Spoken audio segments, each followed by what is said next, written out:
Bismillahirrahmanirrahim. Assalamualaikum warahmatullahi wabarakatuh. Alhamdulillahi rabbil alamin. Al-qailu fi muhkamit tanzil, ya ayyuhalladzina amanu kutiba alaikumus siyam kama kutiba alal ladzina min qablikum la'allakum tattaqun. Wassalatu wassalamu ala Rasulillah al-qail man shama ramadhana imanan wa ihtisaba ghufira lahu ma taqaddama min dhanbihi wa ala alihi wa sahbihi wa man sara ala nahjihi wa qatafa atharahu ila yaumiddin, amma ba'd. Subhanaka la ilma lana illa ma 'allamtana innaka antal alimul hakim. Rabbi shrah li sadri wa yassir li amri wahlul 'uqdatam min lisani yafqahu qawli. Allahumma 'allimna ma yanfa'una wanfa'na bima 'allamtana wa zidna 'ilma. Allahumma akhrijna min zulumatil jahli ila nuril ilmi wal fahmi. Allahumma amin. Masyaallah muslimin rahimakumullah. Alhamdulillah, kita bersyukur kepada Allah Subhanahu wa taala yang telah menganugerahkan kepada kita berbagai macam kenikmatan yang tak terhingga jumlahnya. Karena Allah Subhanahu wa taala berfirman, "Wa in ta'uddu ni'matallahi la tuhsuha." Dan jika kalian ingin menghitung nikmat Allah, niscaya kalian tak mampu menghitungnya. Meskipun nikmat Allah begitu banyak Allah berikan kepada manusia, kepada kita semuanya, tapi ternyata yang pandai bersyukur terhadap nikmat-nikmat tersebut sangatlah sedikit. Allah berfirman, "Innallaha dzu fadlin 'alan nas walakin aktsaran nasi la yashkurun." Sesungguhnya Allah memberikan karunia kepada manusia, akan tetapi manusia kebanyakan manusia tidak bersyukur. Allah berfirman, "I'malu ala Daud syukra wa qalilun min ibadis syakur." Beramallah wahai keluarga Daud sebagai bentuk rasa syukur kepada Allah, karena sangat sedikit dari hambaku yang pandai bersyukur pada Allah Subhanahu wa taala. Semoga Allah Subhanahu wa taala menjadikan kita di antara hambanya yang pandai bersyukur dan termasuk golongan yang sedikit itu. Masyaallah muslimin rahimakumullah.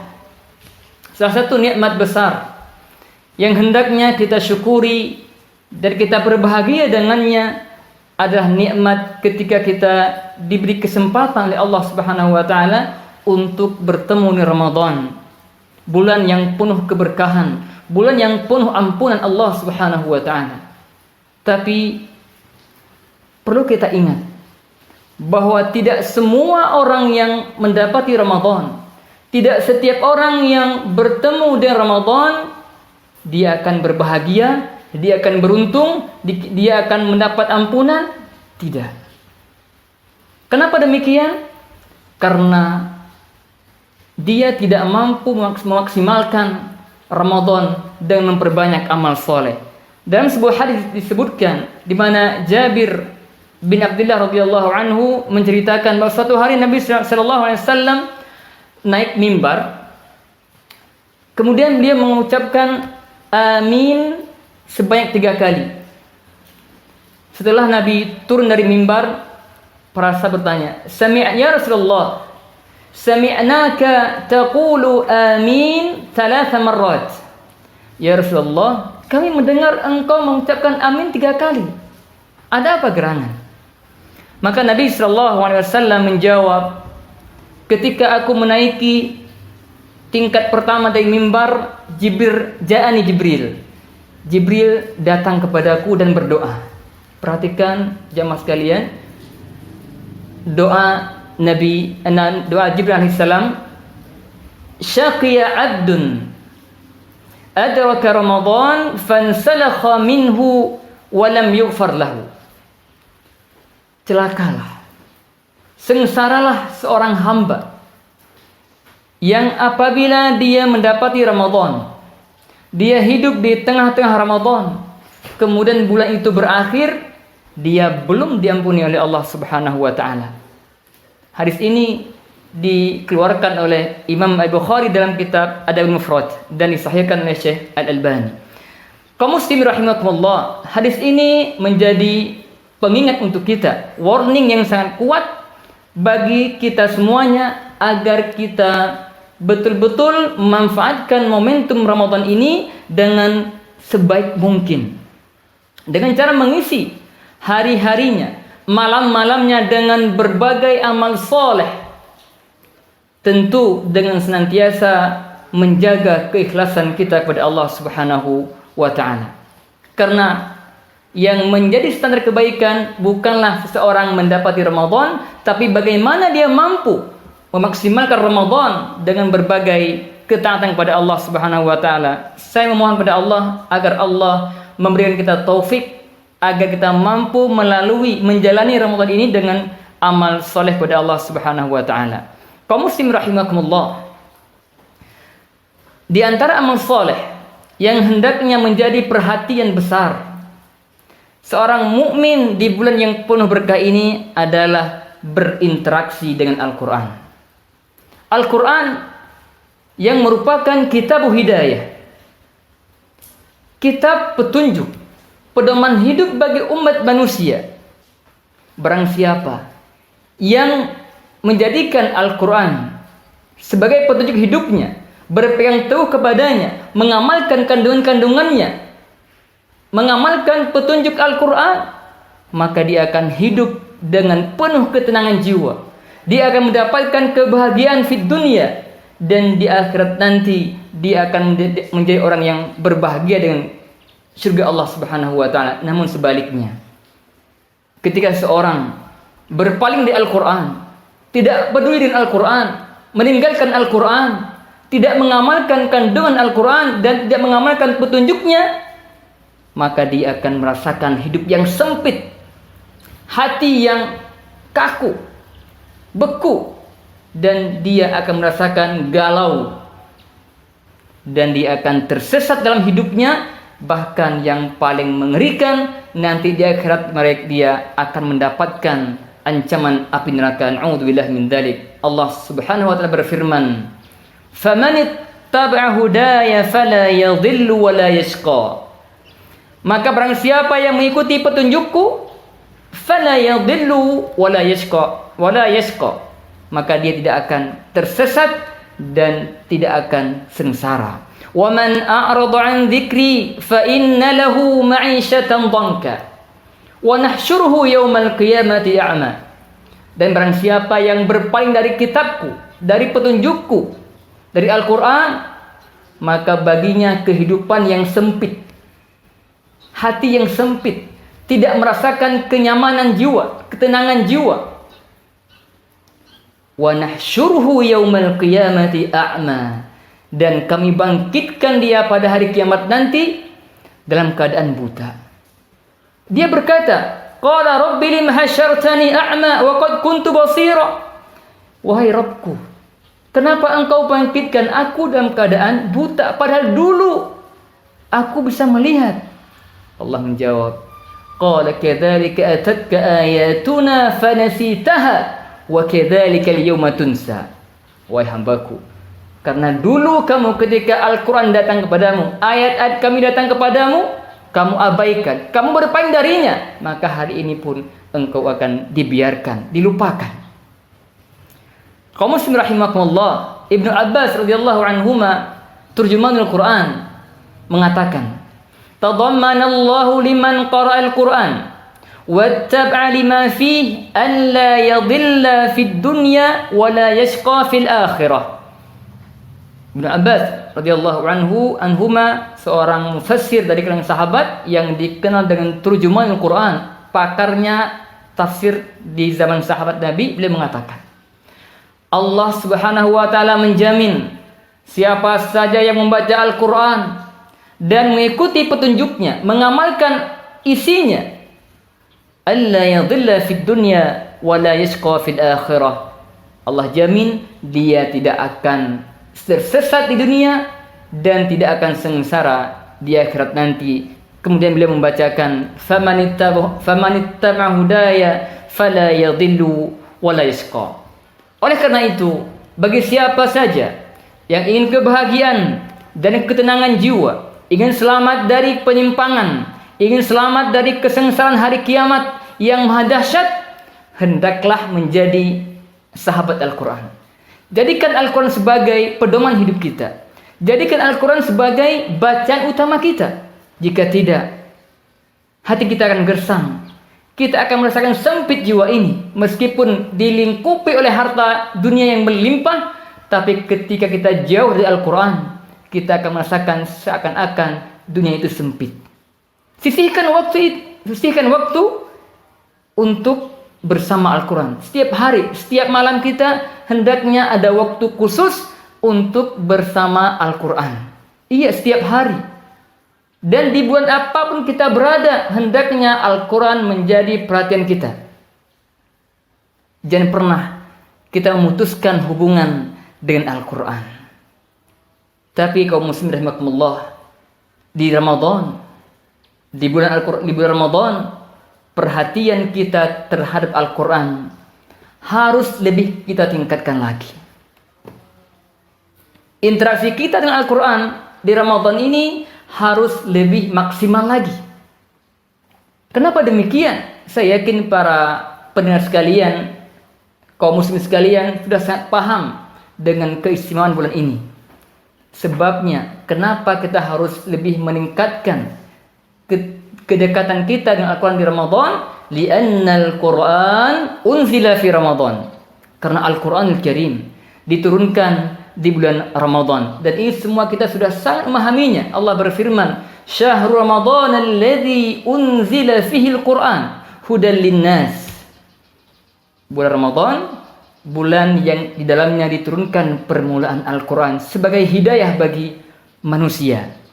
Oleh karena itu, Jibril alaihissalam pun turun menemui Nabi SAW untuk memurojaah Al-Quran, mengecek Al-Quran Nabi SAW. Beliau lakukan itu di bulan Ramadan. Dikatakan dalam sebuah hadis, wa kana Jibril yalqahu kulla lailatin min Ramadan fayudarisul Quran.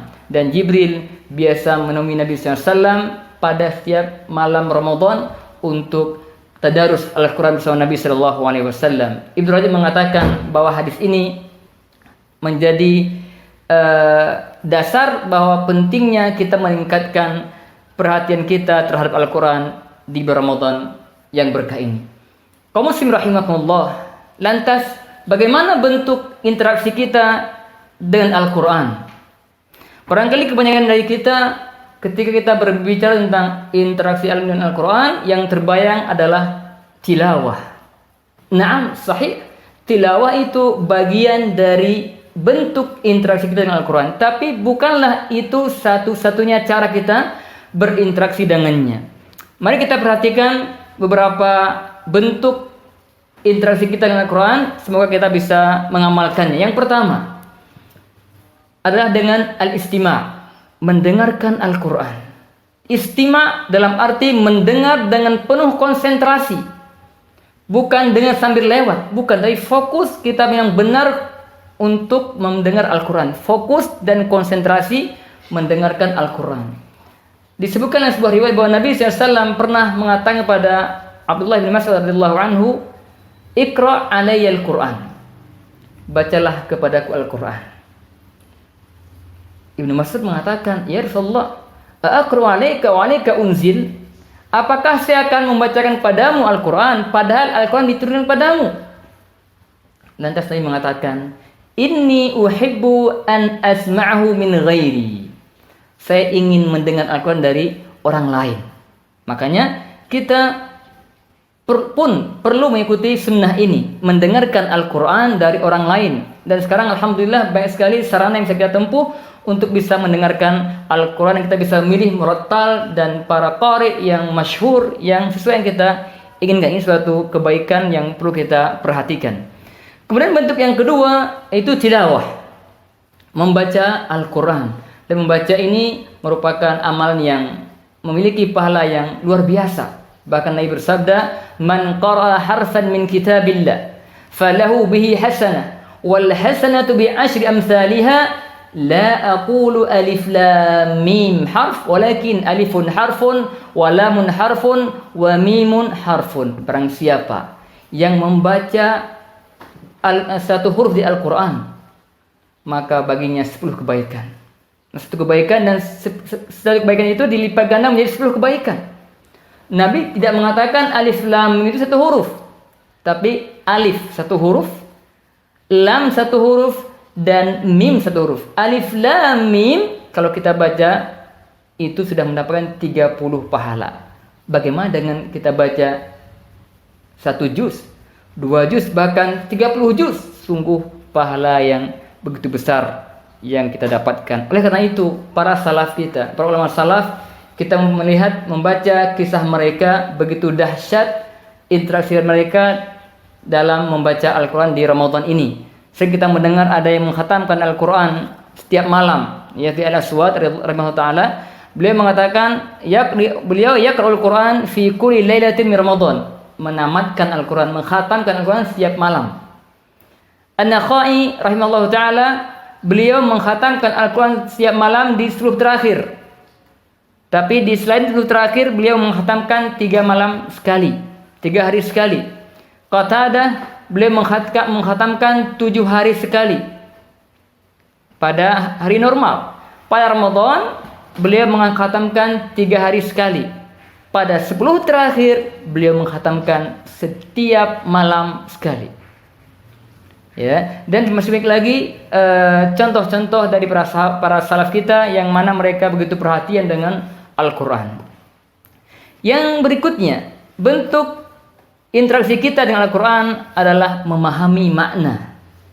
Memahami makna Al-Quran dan mentadabburinya.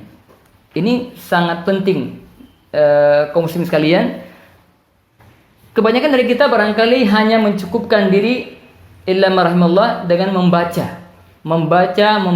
dan seterusnya.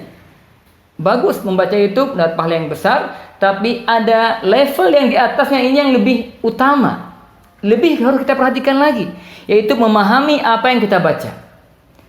Ya, jangan sampai kita membaca bertahun-tahun kita membaca Al-Quran, tapi kita belum tahu apa yang kita baca selama ini. Allah berfirman, "Kitabun anzalnahu ilaika mubarak." Kitab yang kami turunkan kepada Muhammad penuh keberkahan. Di antara keberkahan Al-Quran, membacanya adalah ibadah, mendapatkan pahala yang luar biasa. Untuk apa ya Rasulullah? Ya Allah, engkau turunkan Al-Quran berkah ini. Allah melanjutkan, liyadabbaru ayatih, agar ditadabburi ayat-ayatnya.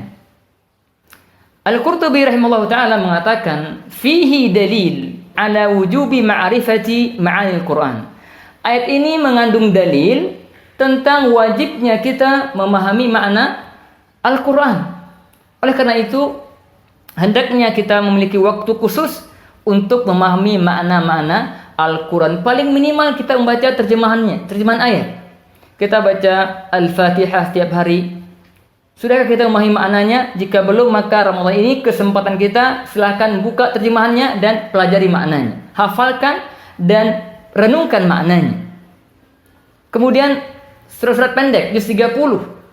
Pelan-pelan ya, untuk bisa memahami makna Al-Quran. Dan Hasan Al-Basri rahimahullah ta'ala, beliau mengisahkan tentang generasi sahabat. Kenapa mereka itu begitu luar biasa keistimewaannya dalam hal perhatian dengan Al-Quran.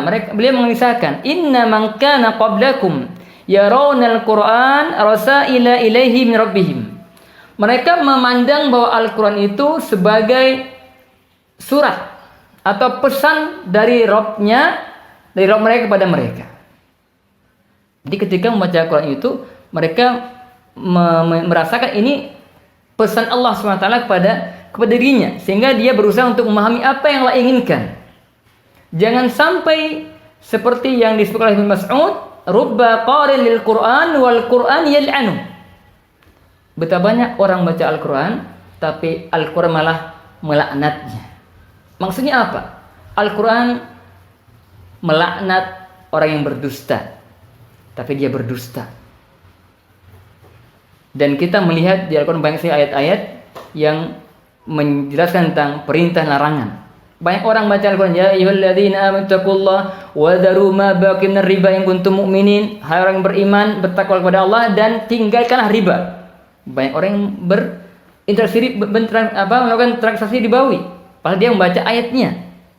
Ya. Wa qul lil mu'mini yaghuddu min absarihim. Wahai orang beriman, tunduklah pandangan matamu. Baca ayatnya. Mungkin Ramadan semua kita melewati ayat itu. Tapi kita tiap hari dengan gampang mengumbar pandangan kita pada hal yang haram, padahal ayat mengatakan melarang itu. Itu kenapa terjadi? Karena kita tidak tahu apa yang kita baca. Makanya salah satu bentuk interaksi kita dengan Al-Quran, pahami maknanya dan tadabburi ayatnya. Insya Allah inilah yang akan membuat kita lebih terasa, berkesan dengan ketika membaca Al-Quran. Kenapa kita sering mendengar melihat orang-orang ketika membaca Al-Quran menangis?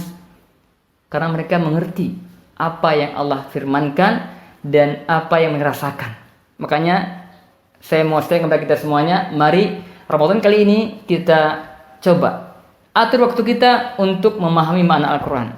Tilawah lanjutkan, tapi jangan lupa ada waktu khusus untuk memahami makna Al-Quran, karena ini sangat penting bagi kita semuanya. Berikutnya, di antara bentuk interaksi kita dengan Al-Quran adalah mengamalkan Al-Quran. Tadi mengamalkan, kita mendengarkan, membaca, memahami maknanya, mentadabburinya dan mengamalkannya. Karena Al-Quran diturunkan bukan hanya untuk dibaca saja, bukan hanya untuk hiasan dinding, bukan. Tapi dibaca, dipahami, ditadabburi dan kemudian dijadikan diamalkan dalam amal nyata. Dipraktikkan Al-Quran. Makanya Nabi Aisyah mengatakan wa kana khuluqul Quran. Nabi itu akhlaknya Quran. Artinya apa? Beliau SAW menerapkan, mewujudkan semua perintah dalam Al-Quran. Akhlak yang baik yang Al-Quran ajarkan, beliau terapkan. Yang diperintah Al-Quran, beliau laksanakan. Yang Al-Quran larang, beliau tinggalkan. Begitu seharusnya kita bersikap. Dan ini tidak mungkin kita lakukan kalau kita tidak mampu, tidak memahami apa yang kita baca.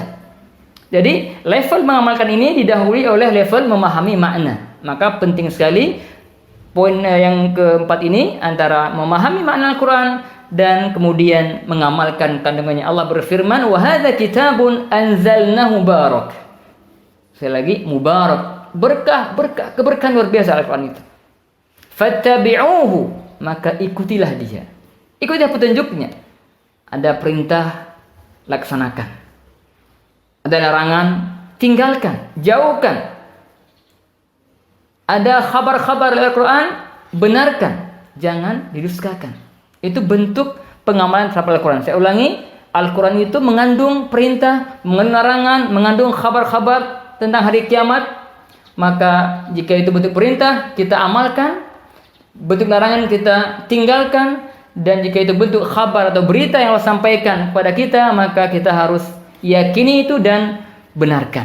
Jadi mengamalkan adalah hal penting yang harus kita perhatikan dalam berinteraksi dengan Al-Quran. Yang berikutnya, di antara bentuk interaksi kita dengan Al-Quran adalah ta'allum wa ta'lim. Ta'allum Al-Quran, belajar Al-Quran. Belajar hurufnya, belajar cara bacanya, belajar tafsirnya, makna-makna, belajar. Nabi SAW bersabda, khairukum man ta'allama al-Qur'ana wa 'allama. Sebaik-baik kalian adalah yang belajar Al-Quran dan mengajarkannya. Bagi kita yang belum bisa baca Al-Quran, maka tidak perlu malu belajar Al-Quran. Meskipun usia sudah lanjut, tidak masalah. Buktikan bahwa kita itu cinta Al-Quran, kita mau berupaya untuk bersama Al-Quran sampai kita meninggal. Ta'allum. Jadi belajar Al-Quran itu memiliki keutamaan yang luar biasa. Maka jangan sampai malu-malu. Siapapun dia, belajar Al-Quran itu sangat penting. Dan bagi yang sudah mampu mengajarkan, pun jangan lupa berikan ilmu ke orang lain, ajarkan ilmu Al-Quran kepada orang lain, karena Allah, Nabi SAW mengatakan, khairukum, sebaik-baik kalian adalah yang belajar dan mengajarkan Al-Quran. Yang terakhir yang saya sampaikan pada kesempatan ini adalah salah satu bentuk interaksi kita dengan Al-Quran adalah dengan cara menghafalnya. Menghafal Al-Quran. Nah, menghafal Al-Quran itu diantara amal mulia. Dan tentu memang tidak semua orang Allah berikan taufik, kemampuan yang kuat untuk menghafal Al-Quran. Tapi minimal kita punya semangat, punya tekad untuk menghafal meskipun hanya juz amma, juz 30 atau surat pendek. Ya. Ini bentuk interaksi kita dengan Al-Quran. Ya, masa sholat kita dari dulu sampai sekarang mungkin udah puluhan tahun kita hanya berkisah antara trikul, ya, ini atau kausar dan seterusnya. Mari kita berusaha untuk lebih naik level lagi, pelan-pelan.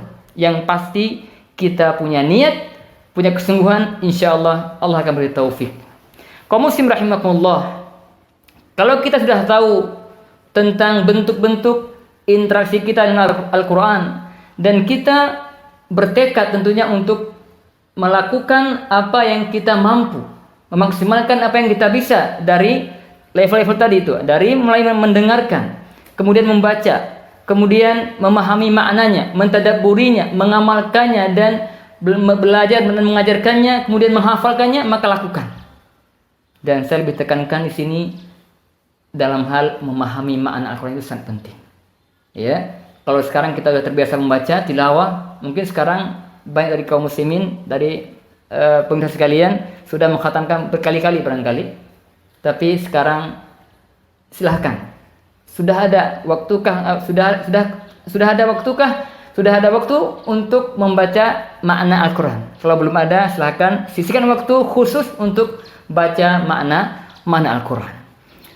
Poin terakhir yang ingin saya sampaikan, apa kiat-kiat agar kita bisa lebih dekat dengan Al-Quran, agar kita merasa nikmat dalam berinteraksi dengan Al-Quran. Ini insyaallah poin terakhir yang ingin saya sampaikan. Kaum muslim rahimakumullah, di antara hal penting yang harus kita lakukan agar kita menjadi lebih dekat dengan Al-Quran adalah al-iktsar minad du'a. Ini cara yang pertama, memperbanyak doa dan isti'anah kepada Allah Subhanahu wa taala, meminta pertolongan kepada Allah Subhanahu wa taala. Doa, doa dan doa. Kalau seorang berdoa kepada Allah, lantas Allah kabulkan doanya, maka Allah akan mudahkan semua urusannya. Kalau kita ingin dekat dengan Al-Quran, berdoa, ya Allah, mudahkanlah aku dalam berinteraksi dengan Al-Quran. Ya Allah, mudahkan aku dalam membaca Al-Quran, mentadabburinya, mengamalkannya, memahami maknanya, membacanya, dan belajarnya. Minta kepada Allah Subhanahu wa ta'ala. Karena Allah yang maha segalanya. Ingat, satu hari Nabi SAW pernah mengatakan kepada Mu'adz bin Jabal radhiyallahu anhu, ya Mu'adz, inni uhibbuka fillah. Masya Allah. Nabi SAW, orang termulia, mengatakan kepada salah seorang sahabatnya, saya mencintaimu karena Allah. Ini metode belajar mengajar, agar orang yang kita ajak bicara itu lebih fokus dan tertarik dengan apa yang kita sampaikan. Maka Nabi mengatakan, saya mencintaimu karena Allah. Lantas beliau mengatakan, la tada'anna dubura kulli salatin an taqul Allahumma a'inni ala dzikrika wa syukrika wa husni ibadatik. Wahai Mu'adz, jangan kamu tinggalkan setelah salat atau di akhir salatmu membaca doa Allahumma a'inni ala dzikrika. Ya Allah, bantulah aku, tolonglah aku dalam berzikir kepadamu. Dan membaca Al-Quran salah satu makna zikir. Wa ala syukrika, dan dalam bersyukur kepadamu. Wa husni ibadatik, dan dalam beribadah kepadamu dengan baik, atau dalam memperbaiki ibadah kepadamu. Ini bentuk isti'anah, meminta pertolongan kepada Allah Subhanahu wa taala agar kita diberikan kemudahan, karena kita tidak mampu berbuat apa-apa tanpa pertolongan Allah Subhanahu wa taala. Ingat, kita itu lemah.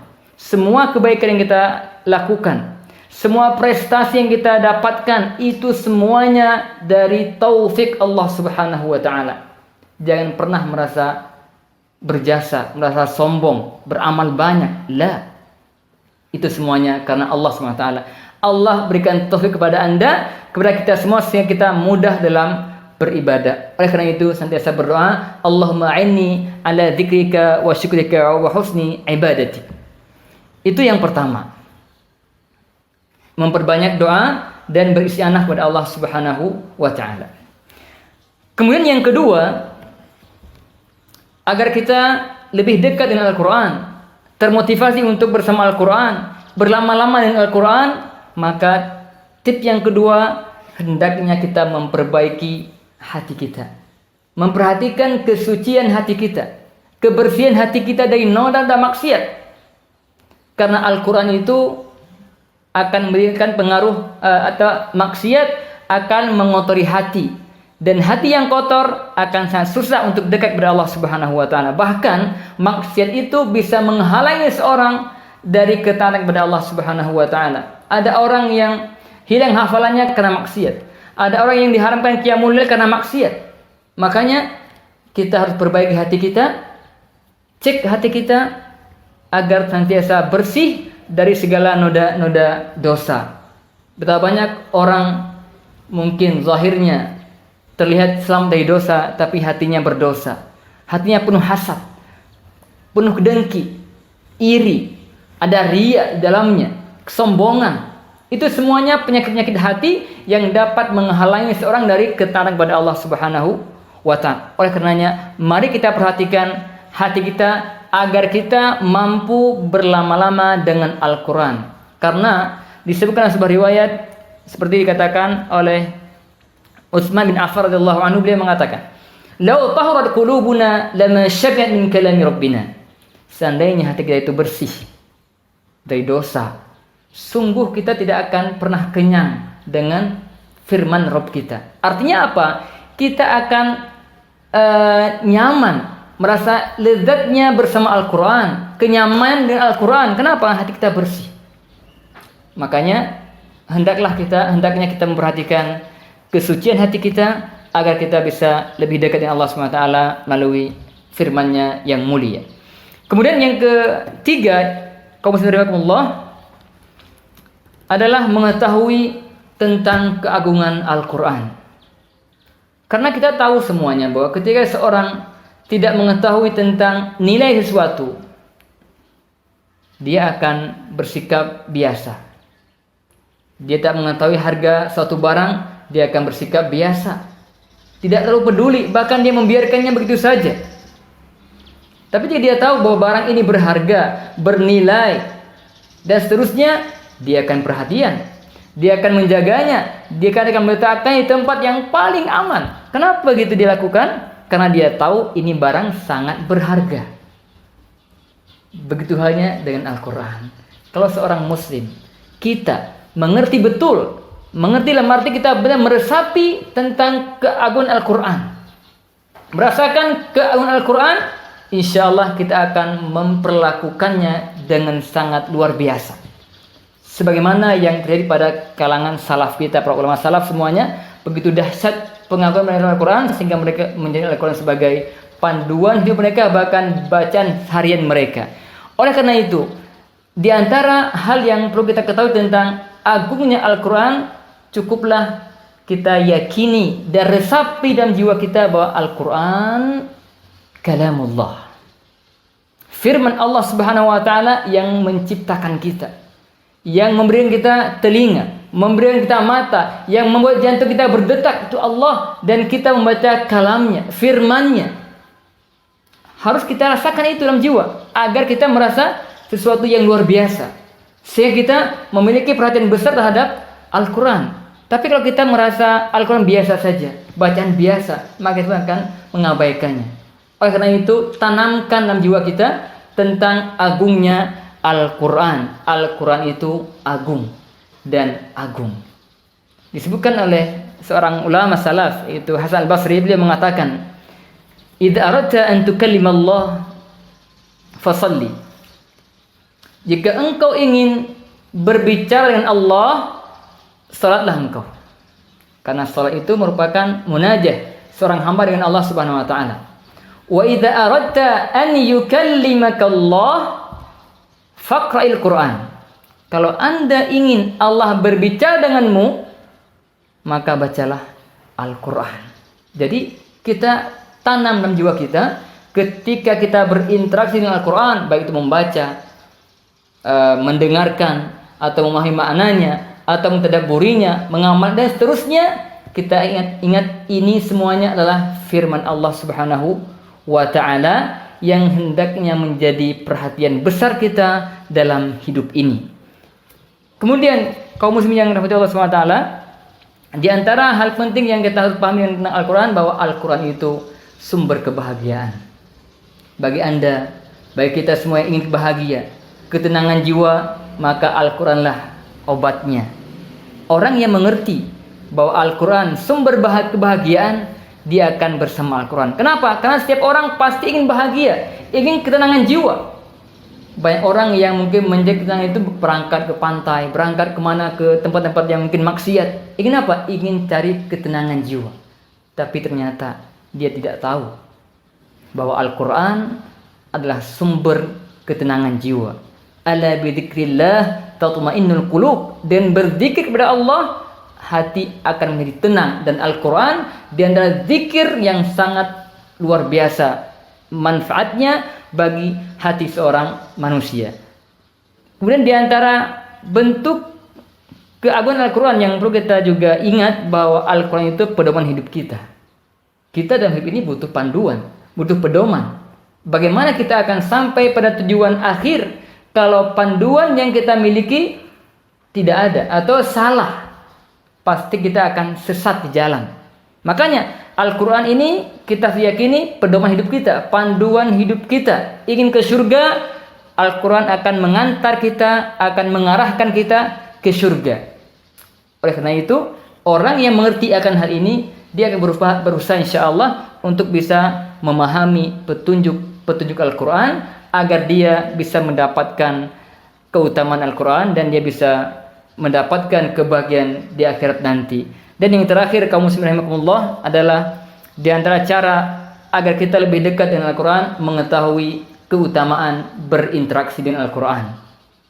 Kita semua sudah sangat paham, sangat hafal hadis tentang pahala membaca Al-Quran. Ada dilipat gandakan jadi 10 kebaikan, satu huruf 10 kebaikan dan seterusnya.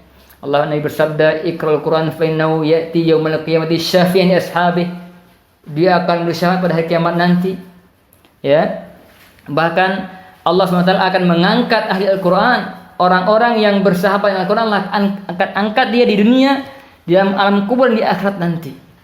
Nabi SAW bersabda dalam sebuah hadis yang sahih, ya, "Inna Allah yarfa'u bihadzal kitabi aqwaman wa yadh'u bihi akharin." Sungguhnya Allah mengangkat suatu kaum dengan Al-Quran ini dan merendahkan kaum yang lainnya. Ini pertanda bahwa bagi siapa yang ingin kemuliaan, ingin kebahagiaan, ya, fid dunya wal akhirah, maka hendaknya menjadi ahli Al-Quran, bersahabat dengan Al-Quran. Oleh karena itu, hendaklah kita sebagai seorang muslim hendaknya memperhatikan hal ini agar kita tidak tersesat di dunia ini, agar kita bisa mendapatkan rahmat Allah Subhanahu wa ta'ala. Semoga Allah Subhanahu wa ta'ala senantiasa merahmati kita, membimbing kita untuk semakin dekat dengan Al-Quran, semakin peduli dengan Al-Quran, dan meningkatkan interaksi kita dengan Al-Quran, baik di bulan Ramadan maupun nanti setelah Ramadan berakhir, kita tetap bersama Al-Quran, menjadikan Al-Quran sebagai bacaan harian kita. Allahumma ja'alna min ahli Quran, Allahumma ja'al Al-Qur'ana rabi'a qulubina wa nura sudurina wa jala' ahzanina wa humumina. Allahumma ja'alna min ahli Quran. Semoga Allah SWT menjadikan kita di antara hambanya yang so dekat dengan Al-Quran. Semoga Allah SWT memberi taufik kepada kita untuk bisa mengisi Ramadan sampai akhir nanti dengan berbagai macam amal soleh. Amin ya rabbal alamin. Demikian yang saya sampaikan. Semoga Allah SWT memaafkan kita semuanya, mengampuni kita semuanya, dan menerima amal ibadah kita semuanya. Wallahu ta'ala alam. Wassalamualaikum warahmatullahi wabarakatuh.